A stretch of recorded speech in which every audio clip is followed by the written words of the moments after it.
Hi, everybody. Good afternoon. It's good to be back here. I want to thank Arlo for, for everything, and everyone who's connected to it, all the techies and the patrons. I want to thank you for not leaving this afternoon.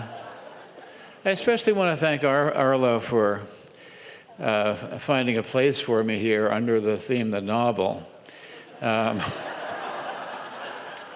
I wouldn't like to say that I wormed my way into the seminar, but I ran this by Arlo. I said I could do a little talk about my experience in not writing fiction and talk about how my non-process worked to create zero fiction. And he seemed to think that would be a possible. So what I'm going to talk about is a little bit about my inability or insecurity or complete paralysis in thinking about writing fiction, and to play back and forth a little bit between my idea of fiction and my idea of poetry. I'm going to read a little poem called Fiction about kind of my it's not that it's just that characters are, for me, a problem. And so that's a disability that really disqualifies me from writing fiction. And it's not that it's not because I'm not interested in other people. Well, actually, it is because I'm not interested in other people. But I suppose the reason there's almost nobody in my poems. I've written something like a dozen books, and there's hardly anybody in there but me. And I did have parents, so they worked their way in there. But I'm not really misanthropic like Jean-Paul Sartre saying hell is other people. Well, I think they are at airports and restaurants, but not completely misanthropic. So I'm going to read a poem called Fiction, which is a little bit about my disenchantment with fiction. Although I read it all the time. I'm always reading a novel, but fiction. I used to love being drawn into a maze of characters, some at odds, other embracing under a tree, and still at odds with each other. Then a scene from a train window. I wish I still cared about who will fuck whom, and the ramifications of that for George, Sally, and the children. But it's all just paper now, a long turning wheel of paper. Give me a poem poised on a single page, no coupling necessary, rarely a murder, or even the presence of a stepson. Rather, a rowboat with a man or a woman alone at the creaking oars, rowing, then gliding, with nothing in mind but the support of the water, the pines on the shore, and maybe the season will be mentioned. So that's, I don't know. I was thinking of some beginnings to stories, like it was the first day of Edward Hodges' new job, and he was, as usual, late. I'm not connecting with Edward Hodges at that point. I don't know. Here's another one. The first thing Joan Murray noticed when she woke was that she was back in her childhood bedroom. I don't know. I'm just going to do something else at that point. It's a lack of curiosity. I don't know. All of this probably psychological stems from my being an only child. I was an only child as a child, and later in life I became a professional only child, which means blaming everything wrong I do on that, and also taking credit for anything good I do about tracing it back to my being an only child. And you know who you are. You're out there, some of you. The lights are out, but I can tell at about 20 yards who you are. I think there's going to be a signing after this, and there's be an express line for if you're an only child, because you deserve that, don't you? So here's the poem which I faced that situation.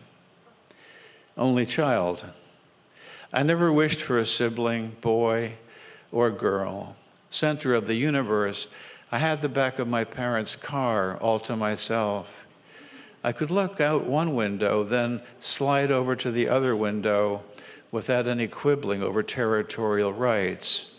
And whenever I played a game on the floor of my bedroom, it was always my turn. Not until my parents entered their 90s did I long for a sister, a nurse I named Mary, who worked in a hospital 5 minutes away from their house, and who would drop everything, even a thermometer, whenever I called. Be there in a jiff and on my way were two of her favorite expressions. And now that the parents are dead, I wish I could meet Mary for coffee every now and then at that Italian place with the blue awning, where we would sit and reminisce even on rainy days. I would gaze into her green eyes and see my parents, my mother looking out of Mary's right eye, and my father staring out of her left, which would remind me of what an odd duck I was as a child, a little prince and a loner who would break off from his gang of friends on a Saturday and find a hedge to hide behind. And I would tell Mary all about that too, and never embarrass her by asking about her non-existence. And we would often have another pastry and another espresso, and I would always pay the bill and walk her home.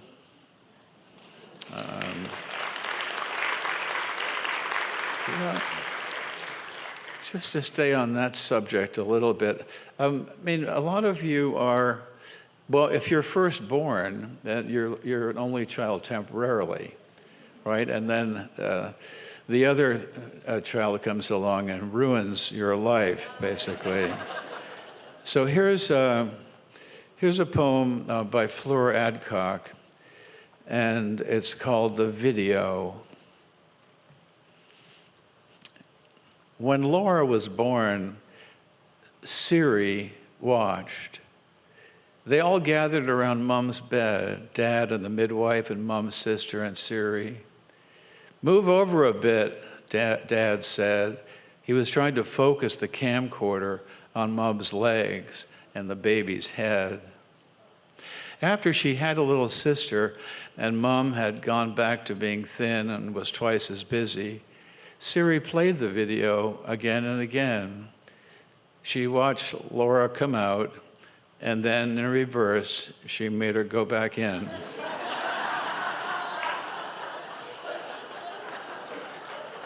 No, that's not me.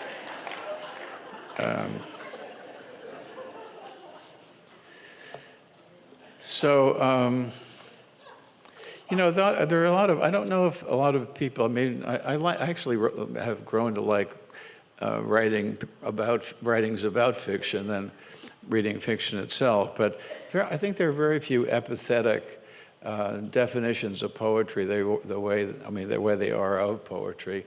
And a few of them are, I think Dante says poetry is truth and delivered with beautiful language.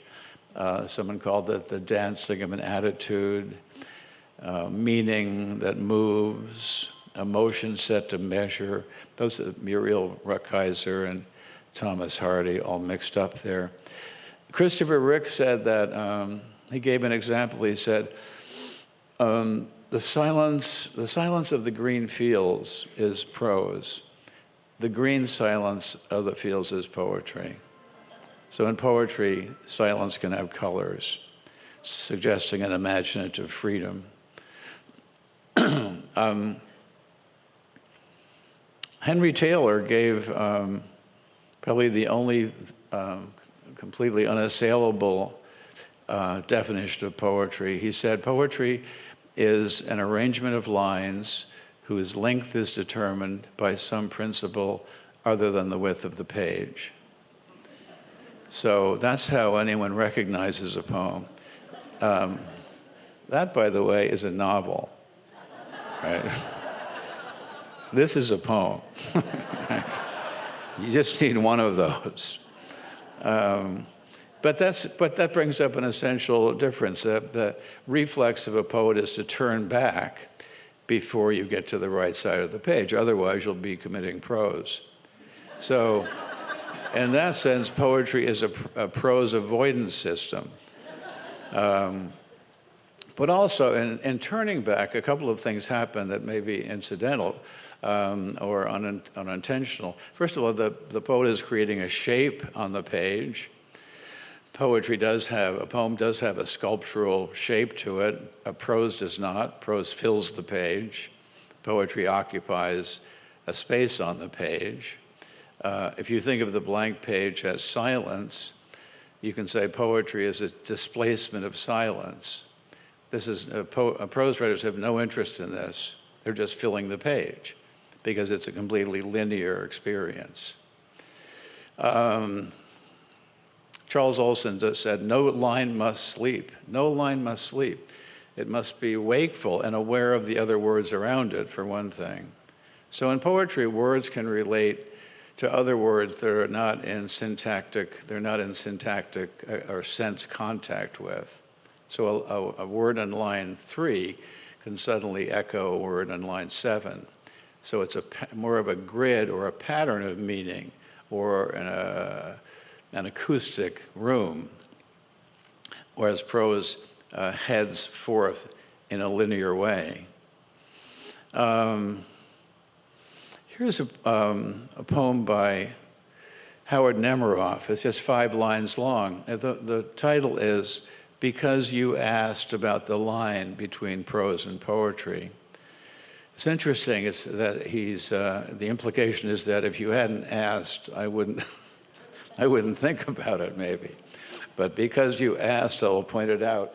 And because it's such a quick poem, I'll tell you what it's all about quickly. It's just that he's comparing, he's getting at the moment where a freezing rain turns into snow.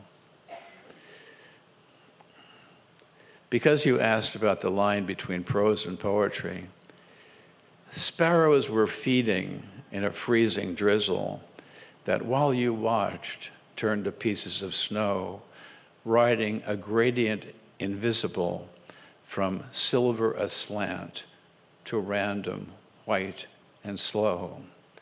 There came a moment that you couldn't tell, and then they clearly flew instead of fell. Poetry flies, prose falls. I'm sorry. It's just the way it is.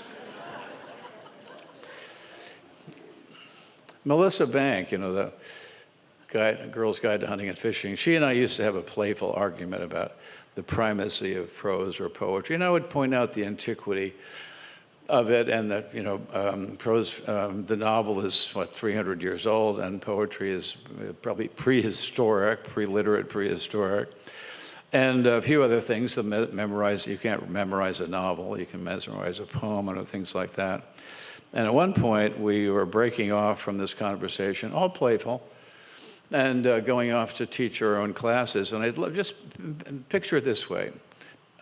Poetry is a bird, and prose is a potato.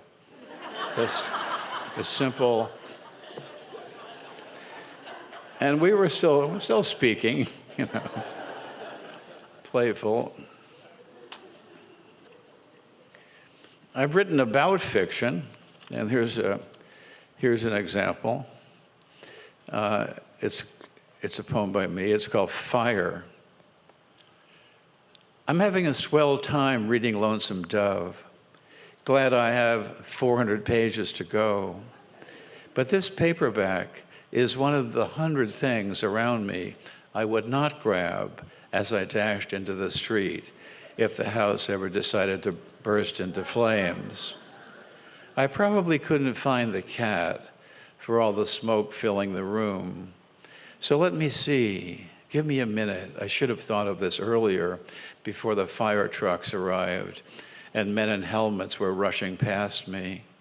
But here I am, out on the lawn in a bathrobe with a few sleepy neighbors, red lights flashing all over us.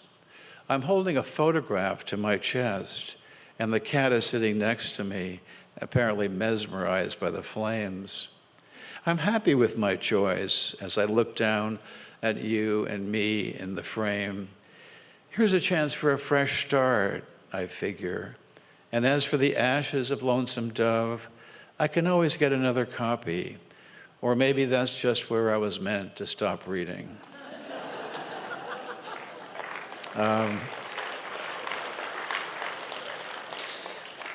So another rather obvious feature of the work of poetry and the work of fiction is duration, which is a word that's become very popular in the last few days. Duration and reportage, that's been bandied around. So I just want to talk about probably I don't write fiction because it takes too long, and maybe I'm just lazy, or maybe I can't. Maybe I'm too egotistical to invent other characters. I think I have an image of poets and fiction writers. Here's a house. It's not the house of fiction, it's just a house. But fiction writers or playwrights are looking in the windows. They're very curious about the behavior of other people, even the erotic or secret behavior of other people. Whereas the poet is, it's a different house maybe, but the poet is inside the house, looking out at the world and telling you what he or she is seeing and thinking. But here I'll just give you a few examples of fairly short poems. And this is called No Time. Well, it's 8 lines long. No time.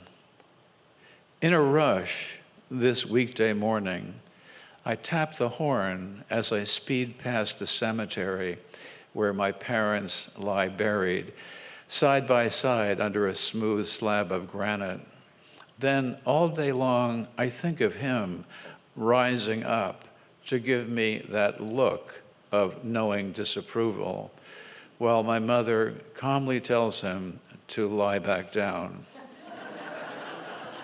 So that is, I mentioned earlier that I had parents, and there they are making an appearance. But that would be a good workshop challenge. Write a poem about your dead parents that makes people laugh. Here's another really short, a 4-line poem from this new book of mine called Dog Show. And it's titled As Time Goes By. Like the dog who forgot where he buried his bone, the old farmer forgot where he buried the dog. See, that creates an emotion or something, a reaction, quickly. Or here's another little poem by Howard Nemerov. It's called Bacon and Eggs. The chicken contributes, but the pig gives his all. Think about that at breakfast. And here's, if you go to, and I've tried to at some point, go to extreme brevity, and I have a book called Musical Tables, which is based, it's takeoff from musical chairs, only if you have tables, they're just in the way, and there's not necessarily any music or a place to sit down. So it's a game that's impossible to play. But these are extremely short, and I'll just give you a sampling here. 3 a.m. Only my hand is asleep, but it's a start.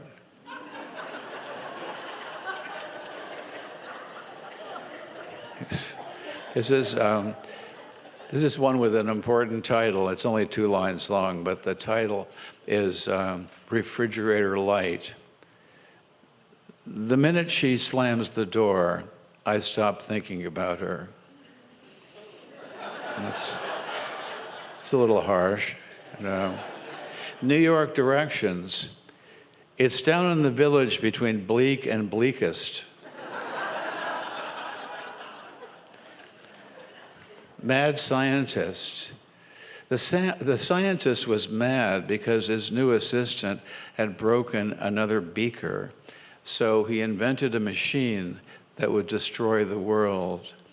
I told you he was mad.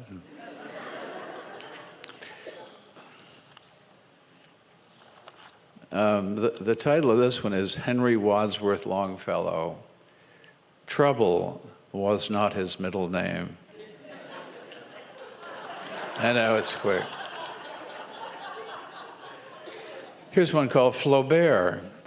As he looked for the right word, several wrong words appeared in his window. And here's one called, there's a little pause is good there. Here's one called Divorce. I have actually 2 called Divorce, short ones. You want to get off that topic quickly. Divorce, no more heavy ball, just the sound of the drag chain with every other step. The other divorce one is once 2 spoons in bed, now tined forks across the granite table and the knives they have hired.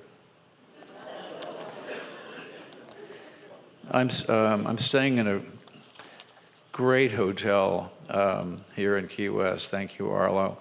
But this is a poem called Bad Hotel.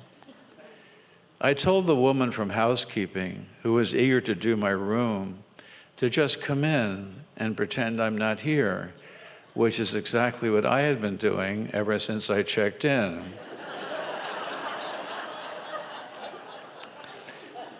And then a last little one called Children. There's a new movie out titled Children. I don't know what it's about, but I like the sound of the voice on the radio when it says, "Children now playing everywhere."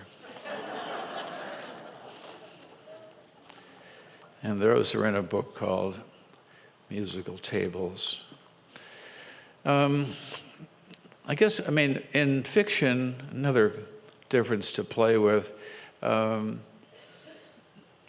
In fiction, you can have suspense because you have duration.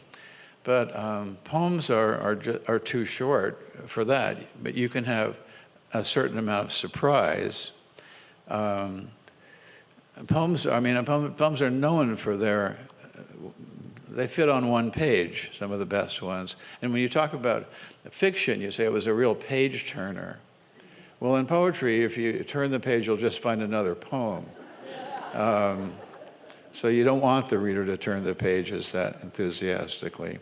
It was Max Beerbohm who said that the most difficult thing about being a poet is figuring out what to do with the remaining 23 and a half hours of the day. But here's a poem maybe with a little bit of surprise. It's called Note to J. Alfred Prufrock.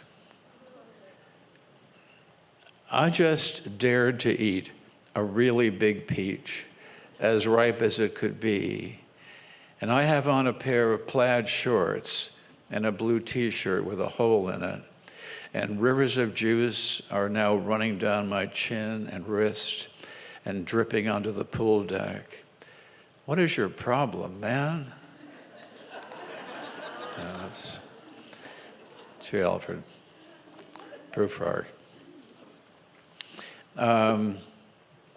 And here, I'll read a couple of poems that I think are have a twist to them anyway. And I guess another reason I prefer poetry as a writer, not just as a reader, but there's the satisfaction of the ending comes up quickly. And I mean, if you can if you write a poem, and Duke Ellington said he wrote Mood Indigo in 15 minutes, but he had a lot of practice before that. But you can write a poem and a lyric poem in a few hours. Most of my poems are written in one sitting because I want to actually get to the ending.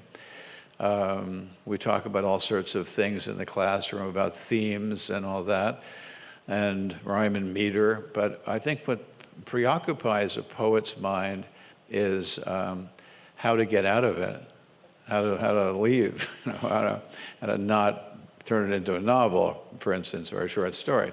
And I'd say early, at some point in the poem, you can feel the ending coming on. You can feel there's just room enough for an ending. That's a very dangerous place, because you can change your personality and become a little more serious about what you're doing, and ruin the whole ending. But you can come to if you come to an ending. That's so satisfying, and you realize that the poem has been nothing really but a pathway through to its own ending, and the poem is sniffing out an ending without knowing what it is, of course. A place of settlement where I don't want to say any more, and you don't want to hear any more, and there's a kind of a sense of agreement there. But there's also playing with the reader a lot in poetry. I mean, I don't know, sincerity kind of went out the window slightly after the Romantics, and it was brought in by the Romantics. Before British Romanticism, sincerity was not really of value in poetry, and it's certainly not now, at least with me and a lot of other poets. I have a poem called Fishing on the Susquehanna in July, which begins, I have never been fishing on the Susquehanna in July. Not in July or any other month have I had the pleasure, if it is a pleasure, of fishing on the, and it goes on like that.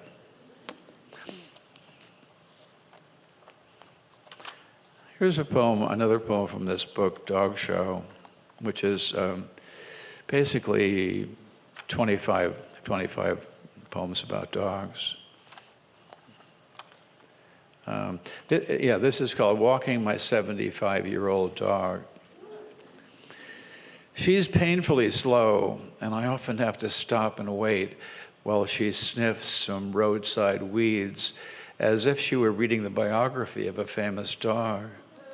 And she's not a pretty sight anymore, dragging one of her hind legs, her coat too matted to brush or comb, and a snout white as a marshmallow.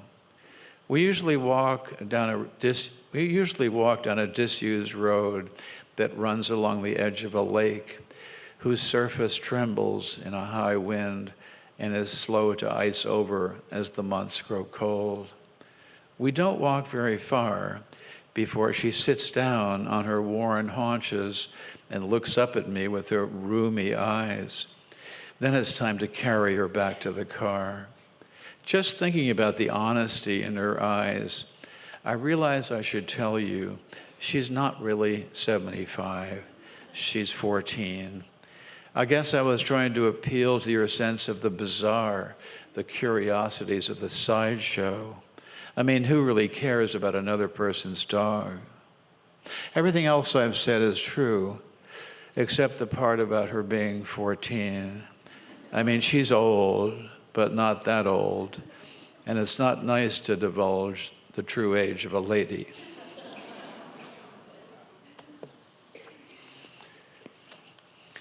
This is a poem that has a nice twist in it.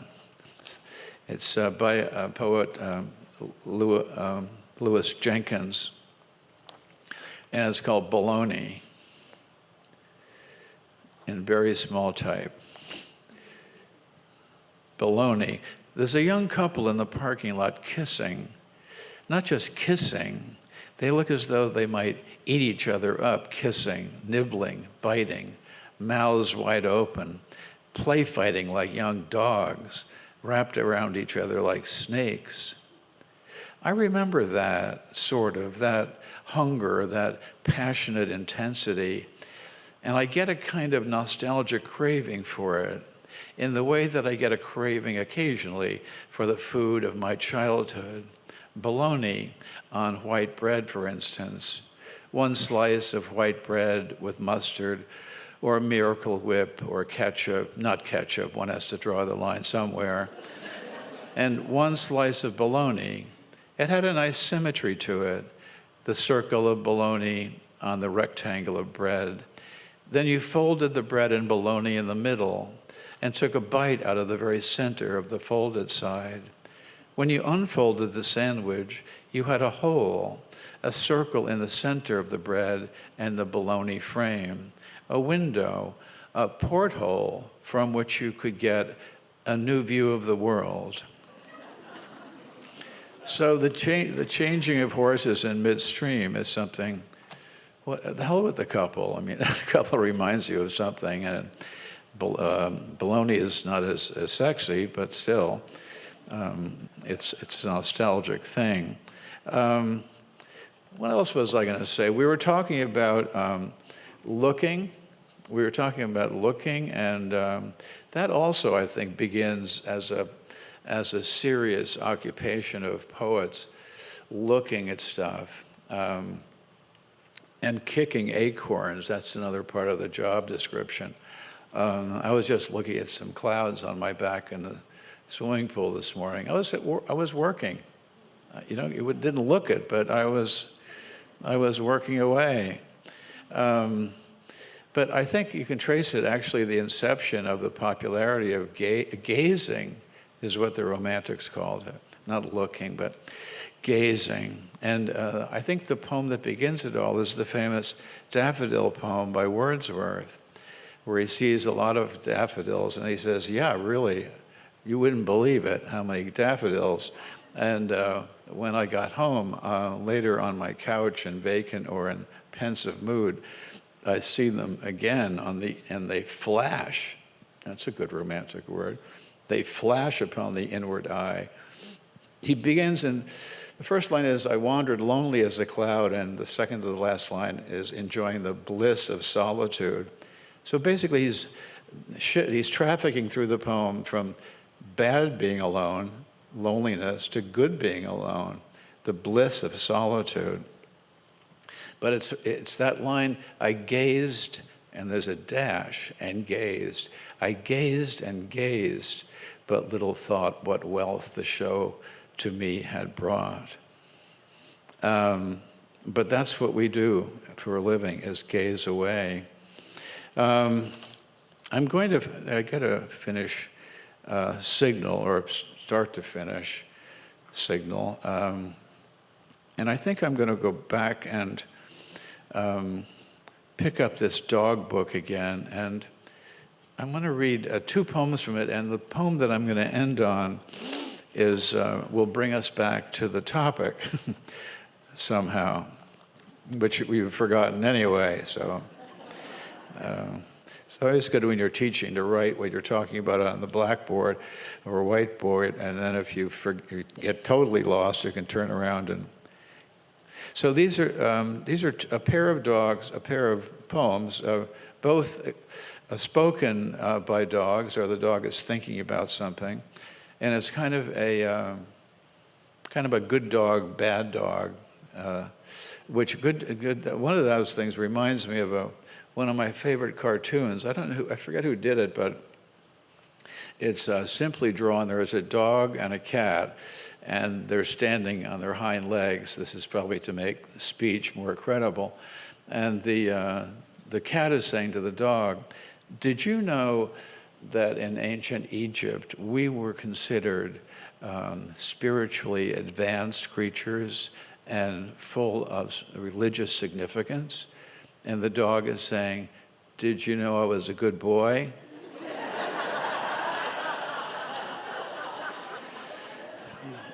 That's pretty much the difference right there. So the first poem is pretty short. It's called A Dog on His Master. So the dog is speaking or thinking. As young as I look, I am growing older faster than he. 7-to-1 is the ratio they tend to say. Whatever the number, I will pass him one day and take the lead. the way I do on our walks in the woods. And if this ever manages to cross his mind, it would be the sweetest shadow I have ever cast on snow or grass. So that's a good dog. It's not so good dog coming up. This is called the Revenant, a ghost that comes back to see you. The Revenant. I am the dog you put to sleep. As you like to call the needle of oblivion, come back to tell you this simple thing. I never liked you. When I licked your face, I thought of biting off your nose. When I watched you toweling yourself dry, I wanted to leap and unman you with a snap. I resented the way you moved, your lack of animal grace, the way you would sit in a chair to eat, a napkin on your lap, a knife in your hand. I would have run away, but I was too weak, a trick you taught me while I was learning to sit and heel, and greatest of insults, shake hands without a hand.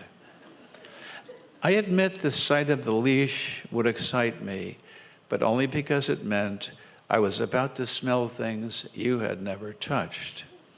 You do not want to believe this, but I have no reason to lie. I hated the car, hated the rubber toys, disliked your friends, and worse, your relatives. The jingling of my tags drove me mad. You always scratched me in the wrong place. All I ever wanted from you was food and water in my metal bowls. While you slept, I watched you breathe as the moon rose in the sky. It took all of my strength not to raise my head and howl. Now I am free of the collar, free of the yellow raincoat, monogrammed sweater, the absurdity of your lawn.